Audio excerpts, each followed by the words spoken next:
Jelang laga kontra Bahrain yang jadwalnya tinggal menunggu hitungan minggu, hal-hal positif kami pikir tengah menyelimuti skuad tim Garuda. Pasalnya beberapa pemain timnas tengah dalam form yang apik, mulai dari Mesilgers yang terus menunjukkan penampilan konsisten bersama FC20, Jay Itzes yang semakin berkembang bersama Venezia di Serie A, hingga Pas yang tampil mempesona bersama klubnya Dallas FC. Beberapa komentar pun muncul soal peluang timnas merengkuh kemenangan di laga kontra Bahrain kelak.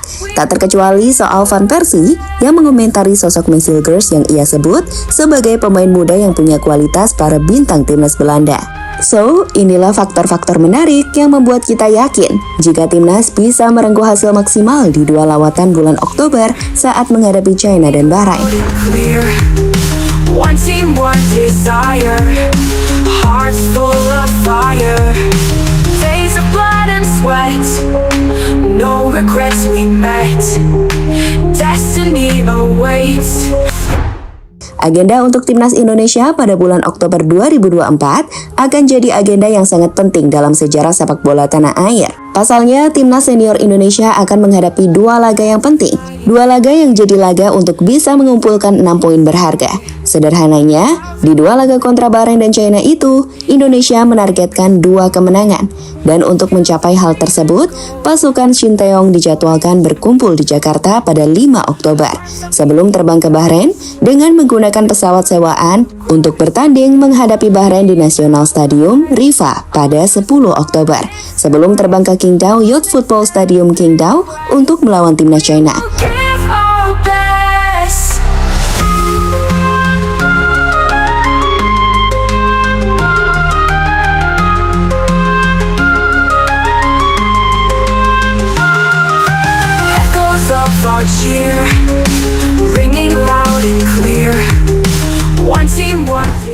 Berbicara soal laga Bahrain kontra Indonesia, meskipun Bahrain lebih diunggulkan, terkhusus jika melihat ranking FIFA mereka saat ini, namun timnas Indonesia punya kepercayaan diri yang cukup besar untuk bisa meraih kemenangan di rumah mereka. Salah satu faktor penting, optimisme timnas sendiri, adalah deretan pemain timnas yang saat ini tengah menunjukkan form bagus di berbagai kompetisi dunia.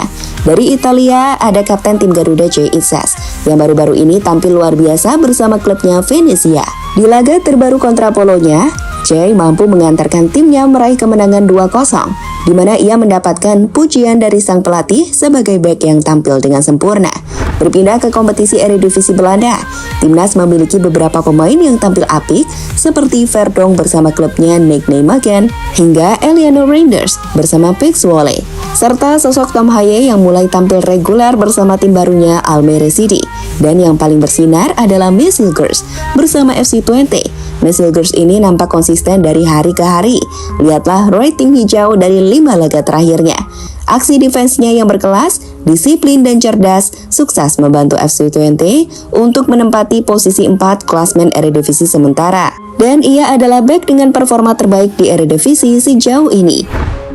Dreams are reaching sky, crowds are roaring loud, heroes make us proud, fields of green and gold, stories to be told, hearts are beating fast, victory will grasp, Indonesia rise. Masih berbicara soal Mesilgers, performa impresif dari Mes ini sebenarnya sempat membuat terkejut sosok Robin van Persie. Legenda timnas Belanda yang saat ini melatih tim Heerenveen itu baru-baru ini memberikan komentar soal Mes usai timnya dikalahkan oleh FC20. Dalam interview, ia mengaku cukup terkejut dengan pilihan Mesilgers untuk gabung ke timnas Indonesia. Karena ia yakin secara kualitas, Mes ini bisa masuk ke timnas Belanda. Saya sedikit bertanya-tanya mengapa dia akhirnya memilih Indonesia. Jika dia bisa bersabar sedikit lagi, mungkin Ronald Koeman bisa saja memanggilnya ke skuad Belanda. Dia memiliki bakat yang luar biasa dan usianya masih sangat muda. Dengan performa yang terus meningkat di era divisi, saya yakin dia memiliki masa depan yang cerah di sepak bola Belanda, ujar Robin van Persie, sumber FIFA.co.id.